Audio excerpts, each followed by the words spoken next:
buenos días a todas las personas que nos están escuchando. Como bien lo menciona, el día de ayer ya entró en vigencia el cambio. Yo sí creo que primero hay que puntualizar una cosa que sí llama la atención, en el sentido de que el primer decreto ley que hace el presidente Lasso es el cambio de la misma reforma tributaria que él envió en diciembre. Eso porque es interesante desde un punto de vista para las familias, porque eso quiere decir que efectivamente la reforma tributaria que se aprobó en diciembre sí afectaba a los hogares y sí afectaba sobre todo a la clase media. Los que pagamos impuestos, ¿no es cierto?, en este mes de abril sentimos realmente lo que significó este cambio en diciembre, y por eso creo que los cambios y esta reforma que hace el presidente en este momento es oportuna. A ver, si nos dice, economista, con cifras, así para entenderlo, digamos un sueldo promedio o un ingreso promedio de hogar, no sé, usted me va a decir cuál, capaz yo exagero, pero por las situaciones que vivimos actualmente en el país económicamente, no sé, $800,000 mensuales.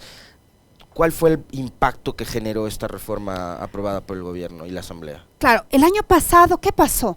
Lo que nos dijeron es que solamente podíamos deducirnos máximo $5,000 para el impuesto a la renta. Entonces, claro, una persona que más o menos ganaba unos, de lo que le serie decía, unos $2,500, le tocaba pagar aproximadamente unos $800 de impuesto a la renta. Entonces, eso la verdad no habíamos visto hace mucho tiempo. Entonces, ¿qué significa eso? Que a los hogares nos tocaba pagar más porque lo que nos deducíamos era mucho menos. Entonces, claro, ahora lo que implica es que de los $5,000 que nos podíamos deducir hasta diciembre del año pasado, ahora con esta reforma ley dice, ¿sabes qué? Puedes deducirte hasta 15,200. Entonces, triplican esa exoneración. Pero hay una cosa interesante interesante que lo ponen en esta reforma, es esta deducción lo puedes hacer en función de las cargas que tú tienes en tu casa. ¿Qué quiere decir eso? Personas con discapacidad, niños, adultos mayores que no reciben un ingreso. Entonces, por ejemplo, para dar algunos datos, ¿no? Si yo, por ejemplo, tengo cero, ¿no es cierto?, cero cargas familiares, entonces lo máximo que me puedo deducir son los 5,353. Pero si tengo 2 hijos, 8,400, y si tengo yo 5 cargas familiares, digamos 4 hijos y una persona, puedo deducirme hasta 15,000. Entonces eso va a significar que de lo que yo les decía, más o menos en 2,500 pago $800 de impuesto, entonces ahora pagaría aproximadamente 400, 350. Entonces ya nos ayuda. Y otra cosa importante, eso por el lado de las familias, pero también hay una reforma para las empresas, porque los que estábamos, o empresas que estaban en el RIMPE, tengas ingresos o no tengas ingresos, el año tenías que pagar $60 de impuesto, lo cual está en contra de la misma Constitución, porque la Constitución lo que nos dice es, tienes que tener impuestos progresivos. Entonces ahora se cambia también, y aquellas empresas que tienen de 0 a 2,500 de ingresos ya no tienen que pagar nada de impuestos. Impuestos progresivos, entendiendo así que el que más gana o más ingresos tiene, más paga. Exactamente. Entonces, eso tiene que aplicarse tanto para las personas naturales, o sea, nosotros, las familias, las personas, como para las personas jurídicas, porque si yo tengo un emprendimiento que recién estoy y gano, no sé, o tengo ingresos por $1,000 al año, entonces pagar $60, que es lo mismo que tiene una de 50,000, era injusto. Entonces, ahora también ya se ha hecho ese pago, y para dar algunos datos, ¿no es cierto?, tenemos también que aquellas empresas que, por ejemplo, tienen, o en el RIMPE, ¿no?, que tienen ingresos de 15,000 a 20,000 dólares, ya pagarán 60, pero aquellas de 5,000 a 10,000 solamente $15 al año. Entonces, eso sí definitivamente aliviana a la economía, aunque ahorita la situación económica es un poco compleja, ¿no?, incluso para estas mismas empresas y familias. Economista, esto implica a la par que el Estado va a dejar de percibir un cierto monto por motivo de impuestos. Digamos, algún tipo de equilibrio o balance tendrán que hacer para que el impacto no sea tan negativo, porque digamos, entendiendo que se pagan sueldos del sector público con ingresos permanentes, y los ingresos permanentes son los impuestos, entre otros gastos que tiene el Estado, ¿cuál es el balance que va a hacer o debería hacer el gobierno? Sí, yo creo que el reto más importante justamente ahora es pensar en una reforma tributaria, pero Alexis, sinceramente yo creo que en este gobierno ya no lo van a hacer, ya no nos queda nada para este gobierno. Pero y es que además pensar, tendrían que hacerlo vía decreto y tener que esperar que la Corte también se pronuncie. exactamente, entonces yo creo que claro, en este momento tratar de arreglar lo que hicieron mal en su momento en diciembre del año pasado era importante, porque si no nos tocaba esperar mucho más con estos cambios y las familias ecuatorianas se siguen afectando.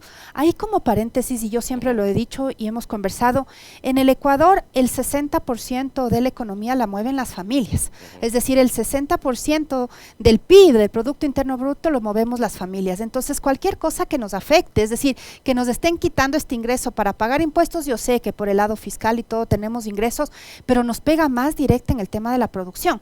Entonces el siguiente paso, yo creo que para este próximo gobierno de transición de año y medio, sí será pensar en una reforma tributaria para aquellos que necesitan o que tienen más ingresos.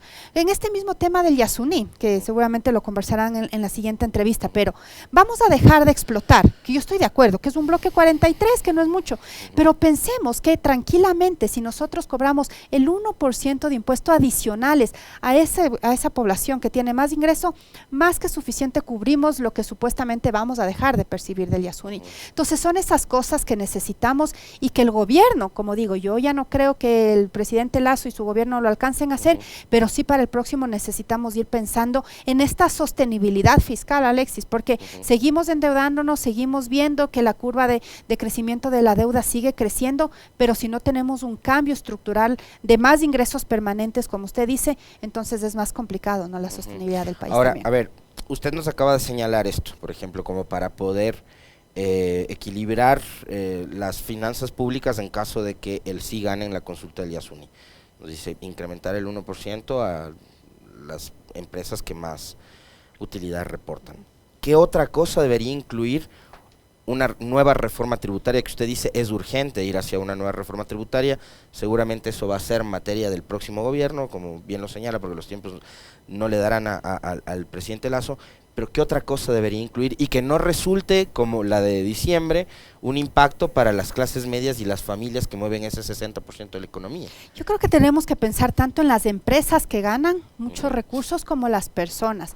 Tenemos aquí gente, ¿no es cierto?, en el Ecuador que puede estar ganando 50, 60, 100 mil dólares mensuales. Entonces, si bien el impuesto a la renta que pagan y que en esta nueva tabla también es un poquito más progresivo, pagan hasta el 37% del impuesto a la renta, todavía creo que sí tenemos espacio nosotros para poder seguir incorporando. Durante los últimos años, tal vez diría yo durante los últimos 15 años, se ha ido cambiando la estructura tributaria en el Ecuador. ¿Qué quiero decir eso? Antes, la mayor porcentaje, yo diría el 30% era el impuesto a la renta y el 70% el IVA. Ahora ya está 45-55, pero el 55 sigue siendo el IVA, donde más tenemos recaudación de impuestos. ¿Por qué no seguir trabajando en ese tema? Uno, y lo otro, en el Ecuador todavía tenemos muchos temas de evasión y elusión fiscal. Entonces, hay un montón de esos temas que también tenemos que trabajar. Y el tercero, el tema de las exoneraciones. Hay que revisar realmente qué es lo que estamos exonerando, pero no a lo que estamos hablando ahorita, a la clase media o a la clase popular, aquellos realmente personas que tienen recursos importantes. Vemos, por ejemplo, que gerentes de empresas ponen los gastos familiares, las matrículas de los hijos como gasto de la empresa, y eso es deducible. Eso está bien, eso no es correcto, y ya vimos el caso de un político importante de este país que hacían eso. Entonces creo que ese tema sí se puede, y ahí podríamos recaudar tranquilamente los recursos que nos hacen falta para poder dedicar más para la inversión pública, más de educación, salud, seguridad, que es lo que necesitamos. Ahora, yo le preguntaba hace un momento, economista, digamos, ¿qué está haciendo el gobierno como para poder equilibrar esto que va a dejar de percibir por la supuesta reducción de impuestos? Además, ¿cómo lo vende el gobierno, no? Te bajamos los impuestos sin decirnos que ellos nos los subieron, pero graban con impuesto del 15% a las plataformas de apuestas deportivas. Digo, a mí no me afecta eso porque nunca he apostado en mi vida. Tampoco me gustaban en su momento los casinos. Mal por los que sí juegan las apuestas. Pero graba con impuesto al valor agregado 12% a los espectáculos públicos. Y yo, por ejemplo, si soy un consumidor permanente de música y de arte, o sea, a mí me encanta ir al teatro, me encanta ir a los conciertos, pero me va a tocar pagar el 12%. Y fútbol también, ¿no? Las entradas bueno, para el fútbol estadio. Ya dejé de ser hincha de la liga desde que condecoraron a los policías. pero a los conciertos y al teatro sí voy. Claro, pero a la gente, entonces, esos son los temas que no entiendes mucho. O sea, en números no sé, ya con estos temas, cuánto realmente vas a recaudar, pero no creo que sea una compensación tan importante. Lo que quiero decir, grabo a los espectáculos públicos, grabo a los temas deportivos, pero estoy exonerando estos otros temas. Creo que es más importante ver estos otros recursos de la gente que más tiene, de las empresas que más tiene, porque el arte y la cultura en este país es uno de los sectores más deprimidos de la economía economista. Y es en donde menos recursos se apuesta y si uno empieza a analizar, ¿no es cierto? Tienes unos efectos potencializadores, digamos, en la economía súper fuerte. Yo tengo una hermana que es artista, que es violinista, y ella sufre muchas veces cuando tiene que hacer estos temas, los conciertos y tal, porque deja de percibir o la gente ya no va, porque es más costoso. Y claro, no se ve el apoyo. Entonces, yo creo que esos temas, en las apuestas, como usted dice, bueno, eso ya es otra cosa, eso sí creo que se podría grabar, pero espectáculos públicos, temas deportivos, creo que el balance que están haciendo no es el correcto, pero tal vez, nuevamente, por el tiempo no les da, pero por eso yo empezaba esta entrevista diciendo, ¿por qué hay este cambio? Porque hicieron mal en diciembre, y ya se lo había advertido en diciembre, cuando pasó esa reforma, que lo que se estaba es grabando más a las personas que no tenía que ser, sino al grupo más importante no lo hicieron. Yo le mencionaba este caso en particular porque digo, yo sí soy un consumidor permanente de la cultura. Y ese es uno de los sectores también más golpeados a partir de la pandemia. O sea, lo primero que nos restringimos es el gasto justamente en ese tipo de actividades. ¿Y de qué vivían los artistas en general? Los artistas en general, teatro, músicos, pintores, etcétera, etcétera. Y la pregunta es también, economista, ¿cómo hacemos para fomentar las actividades económicas dedicadas a, por ejemplo, este sector del espectáculo, si le seguimos clavando impuestos? Yo creo que es bien complicado, Alexis. O sea, si seguimos clavándole impuestos es difícil, a menos que hagamos por otro lado, ¿no es cierto?, algún tipo de compensación. ¿Qué me refiero? Espectáculos gratuitos, pagando desde el Estado, no sé, a los artistas para que puedan y que la gente ya no tenga, o subvencionar de alguna manera las entradas, porque como usted dice, efectivamente, incluso en la pandemia, los artistas vivían de los conciertos, y si ya no podías hacer conciertos, súper complicado, y cada vez eso se ha ido como que tratando de recuperar, pero no a los niveles que estábamos pre-pandemia, y si ahora encima más le pones eso, es complicado. Y no estoy hablando de los grandes espectáculos, de los reggaetoneros y estos que vienen, que ellos, nacionales. Exacto, porque ellos, bueno, habría que compensar, pero nuestros propios artistas locales es súper complicado para ellos, entonces tal vez compensar por ahí, yo creo que los GATS juegan un papel importante también en tratar de buscar, ¿no es cierto?, esos artistas o esos temas territoriales, y que los puedan impulsar en cada uno de los territorios, porque por este lado los están golpeando, tal vez por ahí buscar otro tipo de subvenciones y apoyos que se puedan dar a ese sector. A ver, en contrapartida, economista, la Corte Constitucional da un dictamen favorable para que pase esta reforma tributaria, que digamos, al final de cuentas algo beneficia después de todo el golpazo que le dieron a la clase media durante el último año y medio. Pero en contrapartida les dicen, a ver, este tema de las zonas francas, no. Y lo cual, ahí digo, yo también encuentro un contrasentido y una contradicción tenaz de parte de las autoridades del gobierno y quienes se encargan del manejo económico. Por un lado, manejas el tema tributario, y por otro quieres generar estas zonas francas para evitar que las empresas paguen impuestos y tributen al Estado. Yo estoy de acuerdo, y qué bueno, o sea, yo sí que coincido con el pronunciamiento de la Corte totalmente, porque yo no creo que ese tema haya sido urgente para este momento. ¿Por qué, Alexis? Primero, este gobierno ha dicho que iba a traer la inversión extranjera directa más grande de este país, lo cual no ha sido cierto. Si vemos los datos entre el año 2020, 21 y 22, el año 2020 más o menos ingresó 1.300 millones, en el año 2021 ya ingresó alrededor de, no sé, 1.000 millones, y este año 2022 $800 millones, más o menos. Entonces estamos diciendo no que iban a traer mayor inversión extranjera directa, eso no está pasando. Y estamos hablando de unas zonas francas financieras. ¿Qué estamos queriendo hacer ahí? Yo sé que las sedes que actualmente tenemos en el Código de la Producción tienen algunos limitantes, pero yo sinceramente creo que es un instrumento bien interesante, que si se lo utilizaría y se analizaría, y los GATS, porque ahí creo que los GATS tienen que jugar un papel importante, los impulsan, podríamos hacerlo.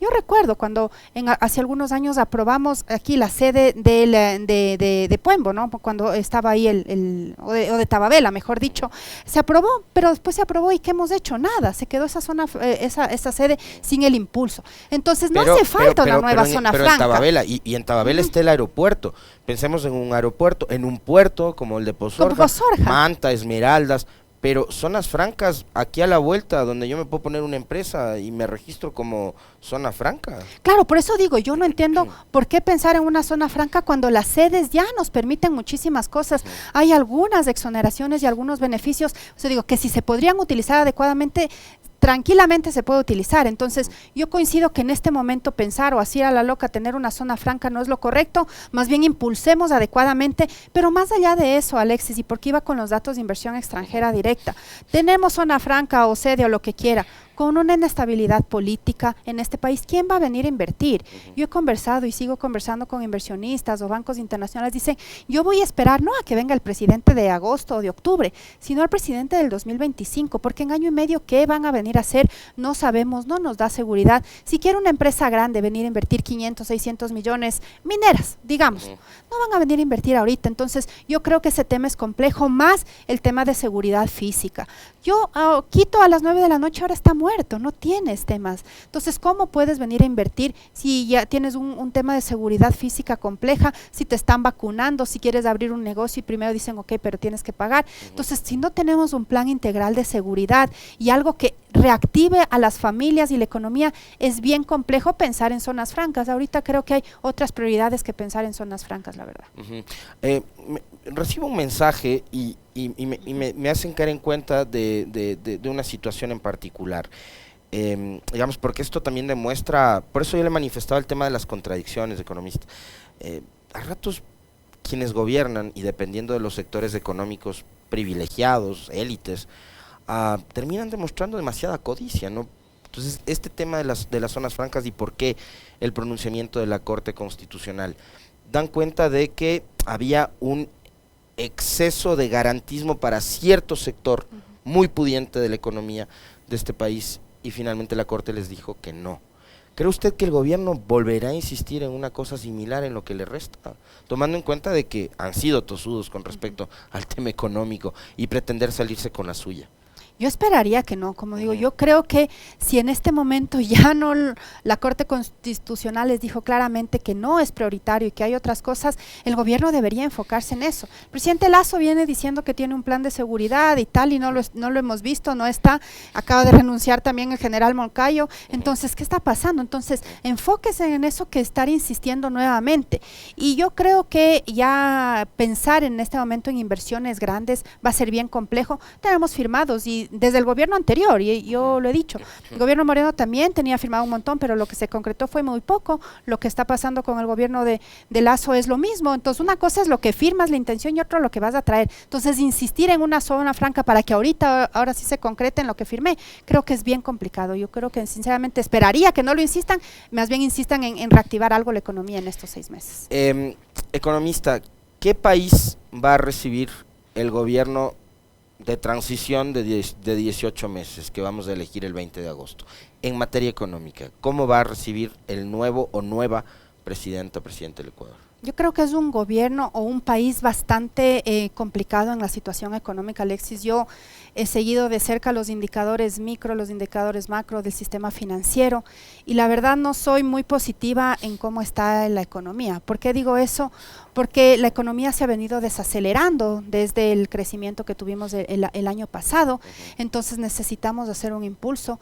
Tenemos una desconfianza de la gente. 8 de cada 10 ecuatorianos dicen que las cosas están mal. Y nos seguimos comparando con el año de la pandemia, ¿no? Cuando... Claro, exactamente, pero hay un análisis interesante que si vemos el crecimiento neto, es decir, año 2020, 2022, el Ecuador es el único país que no ha crecido de toda la región. Tenemos un decrecimiento de 0,8%, y si vemos eso mismo de Colombia, por ejemplo, es del 10%. Entonces, lo que quiero decir es que, claro, es fácil compararte con el peor año económico de la historia del Ecuador, claro, por supuesto, peor que la crisis financiera, peor que cuando tuvimos el terremoto, pero ahora la economía se está desacelerando, no no logramos, Alexis, recuperar los datos o la situación de extrema pobreza en el Ecuador. La extrema pobreza en el sector rural sigue siendo el doble de lo que es en el sector urbano.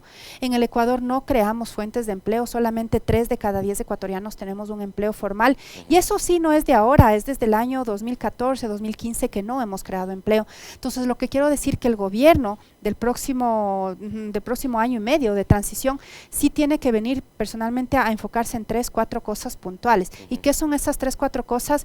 Yo sí creo que impulsar la inversión pública, porque se ha probado en este país que eso genera empleo, y el generar empleo te ayuda a lo que yo decía, al consumo de los hogares, que es del 60% del Producto Interno Bruto, y en seguridad. Yo creo que eso, ¿no? Y por supuesto, para este tema de los hogares, tema de educación y salud es importantísimo, porque no puede ser que vayamos a los hospitales y nos pidan hasta gasas. Entonces, en esas cosas es lo que va a poder hacer el próximo año. ¿Cuál es el nivel de inversión pública actual que tiene el Ecuador, economista? No, estaba bordeando el último dato que vi alrededor de los 2.000 millones de dólares, exagerando, pero la ejecución presupuestaria del año pasado era solamente del 60%.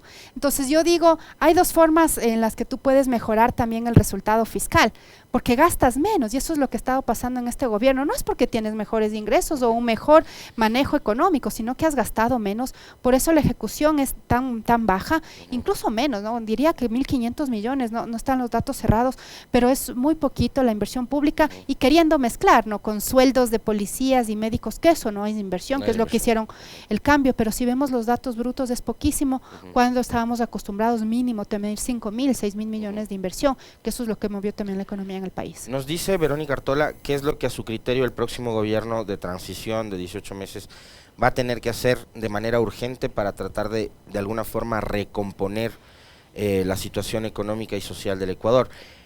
Tenemos 8 binomios que se han inscrito. ¿Hay alguno de esos binomios que tenga un perfil técnico como para poder resolver eso?